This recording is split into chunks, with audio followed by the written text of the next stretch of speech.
Actually মানে আমাদের কাছে একটা সিক্রেট ইনফরমেশান ছিল যে ইন্দুরিয়া বান্দরি ছাড়াতে মানে ইকবাল হোসেনের বাড়িতে ড্রাই গাঞ্জা স্টোর করা আছে। সেই মোতাবেক আজকে আমরা আফটারনুনে ডিসিএম সোনামুড়া ফরেস্ট স্টাফ, আমাদের পুলিশ স্টাফ, টিএসআর সবাই মিলে sub inspector Tapan Das, women sub inspector Shibani Debbarma, সঙ্গে আমিও ছিলাম। আমরা ওই জায়গাতে যাই রেড করতে।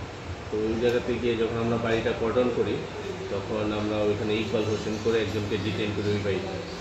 তারপর আমরা বাড়িটা সার্চ করার সময় বাড়ির যে ডুয়েলিং হাট তার পাশেই মানে মাটির নিচে ড্রাই গাঞ্জা ড্রামের মধ্যে লুকোনো ছিল।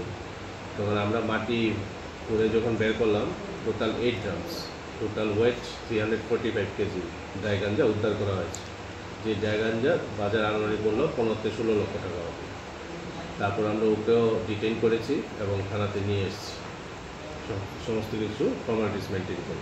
কি মনে হয় কি গাঁজা ব্যবসার সাথে যুক্ত না গাঁজা চাষ করে তারা এখানে? এখন যেহেতু ড্রাম গাঁজা মানে ড্রাই গাঞ্জা ওই ড্রাম প্যাকিং করা আছে, সেটা দেখে মনে হচ্ছে এগুলো ফর সেলিং পারপাস বা স্মাগলিং পারপাসে ওখানে মজুত করা হয়েছে। দীর্ঘদিন ধরে আপনার সোনামুড়া থানা একটু নিস্তব্ধ ছিলেন মানে অভিযানে, বিভিন্ন রকম অভিযানে, তো এখন মানে কী বলবেন যে অভিযান নিয়ে? নিস্তব্ধতা তো নয়, অ্যাকচুয়ালি বৃষ্টি যাচ্ছে। আর আজকেও যেই অপারেশন করা হয়েছে খুবই কষ্টসাধ্য ব্যাপার ছিল, কারণ টিলার উপরে বাড়ি, এগুলো মাটি কেটে মানে এই রেইনি সিজনে রিকভারি করা হয়েছে। তার আগেও আমাদের প্রচুর এবছর এখন পর্যন্ত প্রায় 5000 কেজির উপরে আমাদের গাঁজা সিজ করা হয়েছে, যেটা শুধু কেস কানেকশন। আমরা যদি এমনি আনক্লেমড হিসেবে ধরি তাও তো প্রচুর গাঁজা এবছর সিজ করা হয়েছে এবং চেষ্টা করছি যাতে এই জিনিসটা রিডিউস করা যায়। আপনারা কয়জনের নামে মামলা নিয়েছেন এই কেস? আপাতত একজনের নামে। কী নাম তার? বাবা পিতার নাম?